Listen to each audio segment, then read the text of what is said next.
Olá, caros alunos do primeiro ano do Colégio Impacto. Depois de um longo período aí de férias forçadas, estamos de volta. A educação não para, mas dentro em breve, muito em breve, a gente está de volta aqui nas dependências do Colégio Impacto. Então, a partir de hoje, a gente vai começar com História 1, da Apostila 2, e vamos versar, a partir desse momento, do assunto África Antiga. Rememorando que na Apostila 1 nós fizemos uma abordagem sobre a pré-história, os povos da Mesopotâmia, Egito Antigo e passamos pelo islamismo e a disseminação do Islã pelas diversas partes do planeta naquela época. Hoje a gente vai começar com o estudo de África Antiga. Você que é bom aluno de geografia pode se perguntar, ora, mas se eu já estudei Egito também faz parte da África. Há uma diferença. Quando a gente estuda Egito, nós temos fatos e fontes mais fidedignas sobre a história do Egito Antigo, pois como vimos no nosso objeto de estudo, o Egito desenvolveu uma escrita, então puderam deixar para a posteridade relatos fidedignos.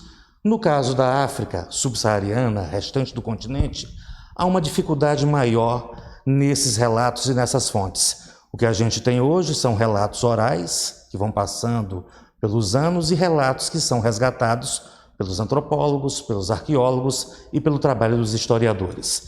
Então nós vamos para a África Antiga. Começamos pelo tópico Sociedade e Religião. O vasto continente africano ele é habitado por diversos povos, diversas etnias. Alguns geógrafos apontam que se a África fosse dividida de acordo com suas etnias, teríamos mais ou menos uns 400 países naquela região.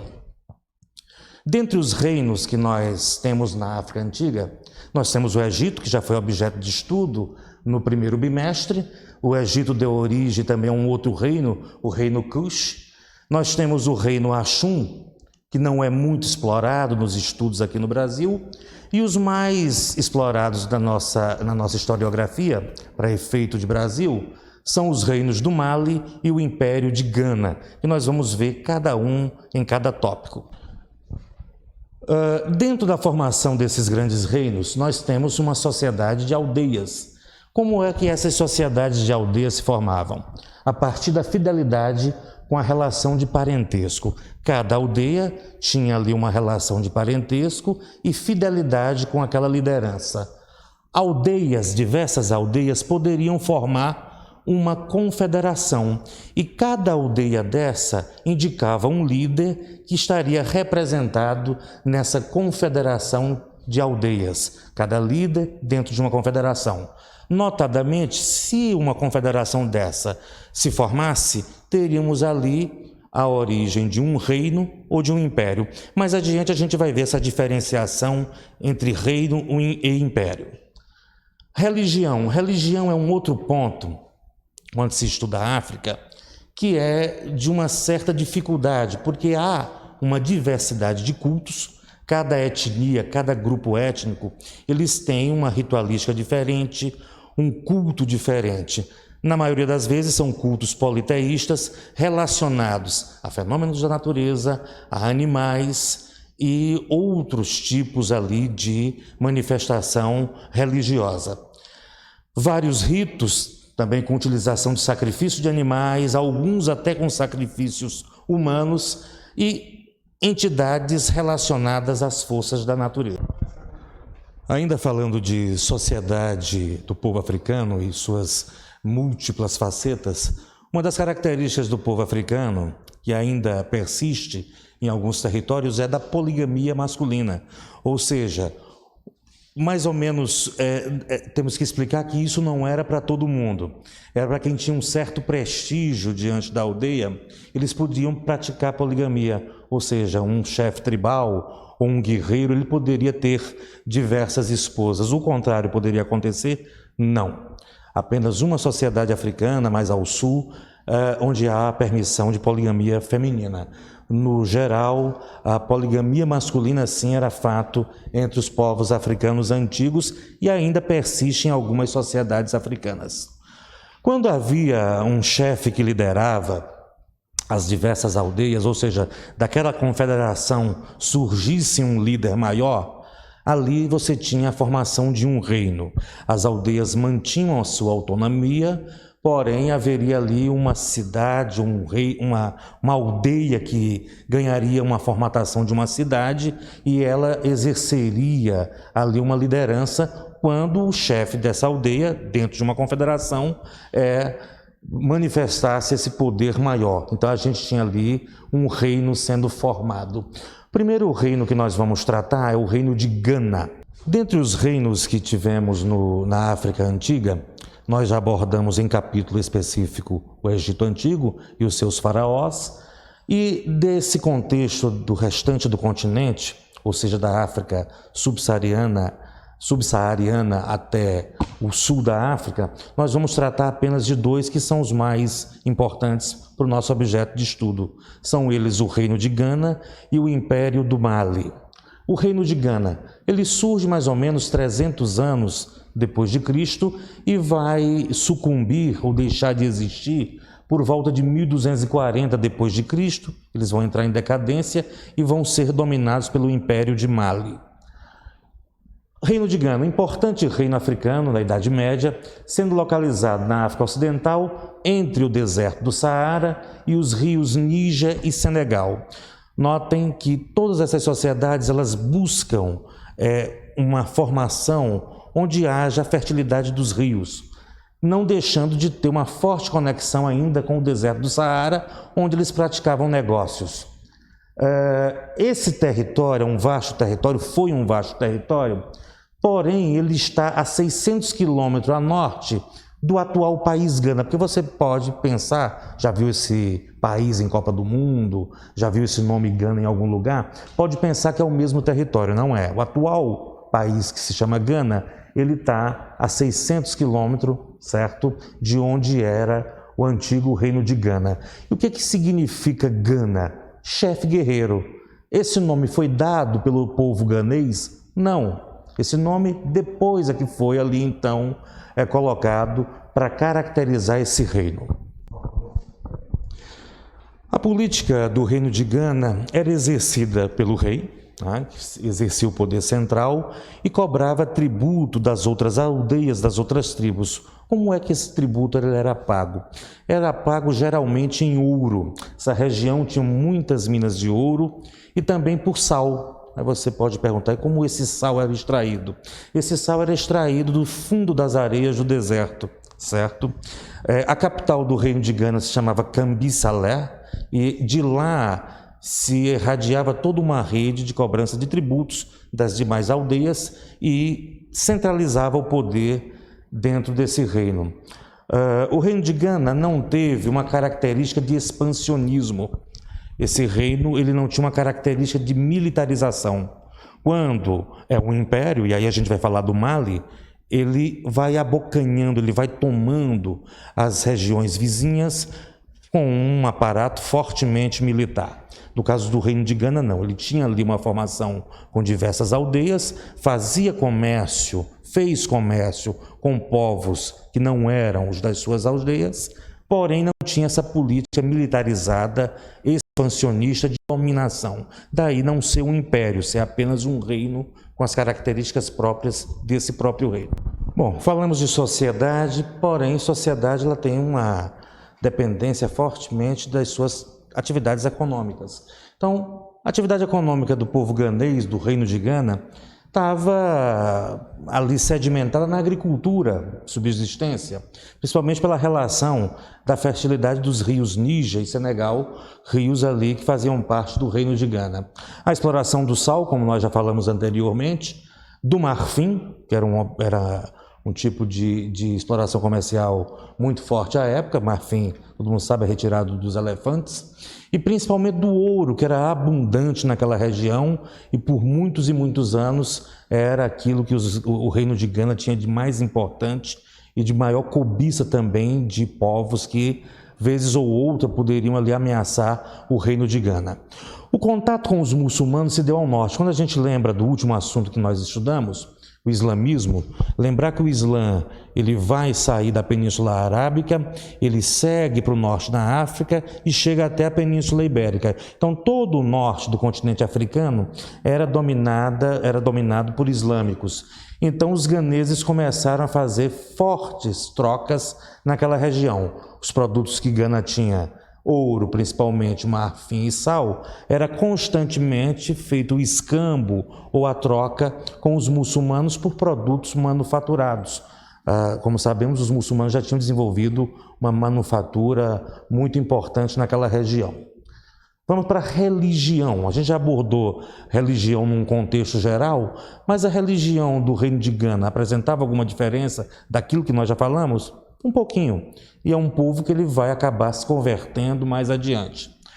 Inicialmente eram povos politeístas e tinham o rei como a figura central dos seus rituais.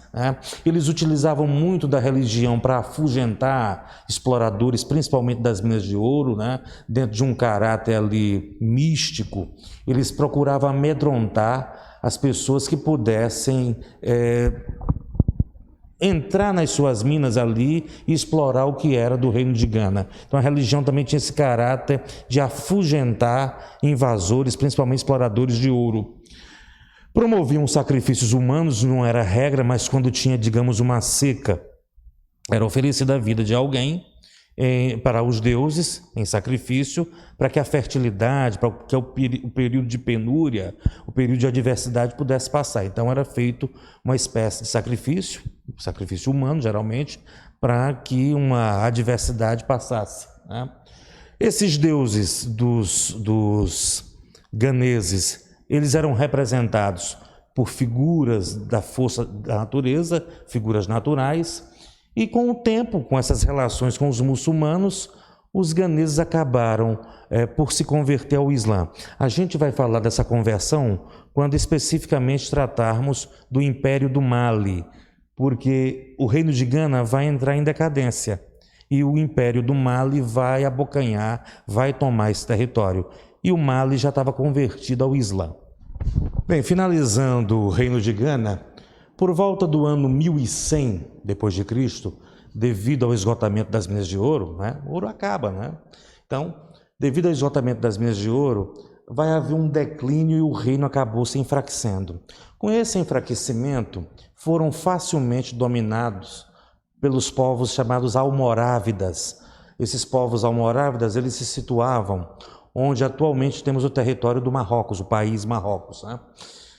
Um tempinho depois, esses mesmos povos acabaram sendo dominados pelo Império Mali, que basicamente estava na mesma região de Gana, com o território mais para oeste do continente africano.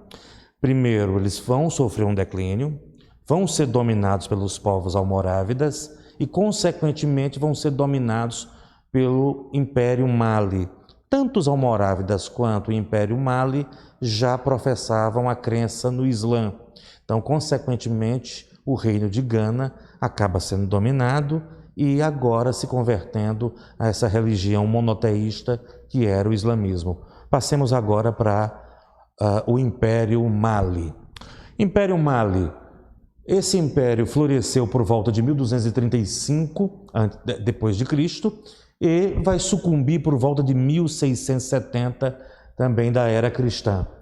O império ele se iniciou sob o governo de Sandiata Keita ou Keita, não importa a pronúncia, que era da etnia Mandinga, que passou então a conquistar os territórios vizinhos em busca ali de acumular riqueza. Eis novamente chama atenção para a diferença entre reino e império. Geralmente o império ele busca dominar para então ir acumulando as riquezas dos seus vizinhos, de povos ali mais frágeis, dentro de uma política expansionista, dentro de uma política essencialmente militarista.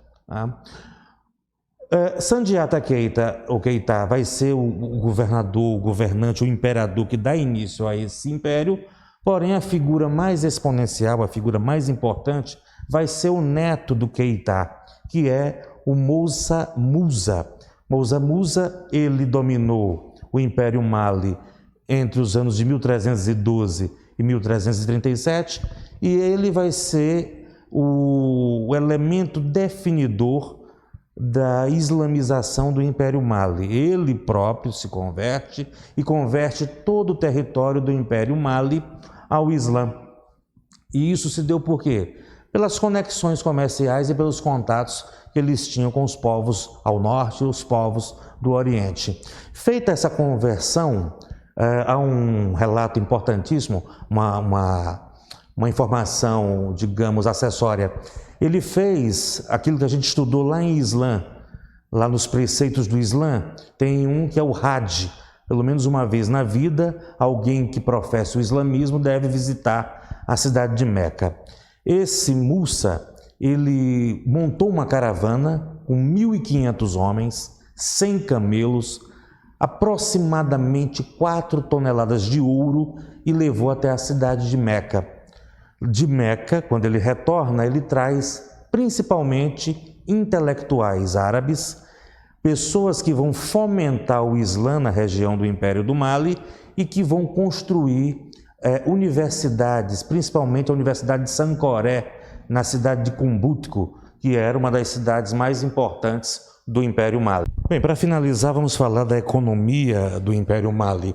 A economia do Império Mali estava baseada estrategicamente na comercialização de cavalos e camelos, na produção do sal, que eu já falei antes, sal esse produzido das profundezas ali das areias do deserto, do ouro, que ainda havia algumas jazidas, e dos escravos. Agora a gente já tem o aspecto da comercialização humana. Grupos que eram dominados pelo Império Mali passam a ser também objeto de comercialização, certo? Entre povos africanos e posteriormente entre europeus, principalmente Portugal e Inglaterra. Outro elemento também conhecido de comércio do povo do Mali era a noz de cola, que produzia uma espécie de cafeína, e dessa cafeína eles produziam ali o chá, que era muito utilizado por eles. O declínio do Império se deu na Idade Moderna, por volta de 1670, com a rebelião de diversas cidades que faziam parte do Império Mali, que começam a se rebelar contra o governo central. Além dessas rebeliões, Portugal passa a ter um interesse estratégico na região devido ao fato da comercialização de escravos. Já está na, digamos, crista da onda da comercialização dos portugueses, principalmente para trazer escravos para a colônia Brasil, certo? Temos que lembrar um outro elemento. Além desses impérios, desses reinos que nós já citamos, Egito, Mali, Gana, nós temos que lembrar que a maioria dos povos africanos ainda permaneciam na estrutura de caçadores e coletores, ou seja, como os indígenas que a gente tem ainda hoje aqui na Amazônia, povos isolados que ainda viviam de uma forma muito rudimentar. Outro povo importante do continente africano, que não compuseram um reino ou um império, é o povo Banto. Tá? Esse povo Banto é um grupo etnolinguístico que falado por milhões de africanos, ou seja, as características do povo Banto está principalmente em alguns escravos que foram trazidos para o Brasil, os Uaçás, os Iorubás, né? Os Quiloa, então fazem parte desse grupo que era o grupo Banto. E o que significa Banto? Banto significa seres humanos. A partir do grupo Banto, nós temos mais ou menos 400 subgrupos étnicos que possuem características em comum na família linguística Banta. Desse grupo Banto, o povo africano tem mais ou menos 1000 dialetos que são falados em todo o território africano. E por aqui a gente encerra a nossa aula. Fica disponível o meu número de WhatsApp para as perguntas, para as dúvidas que o nosso querido primeiro ano possa ter em relação a esse assunto. Ok?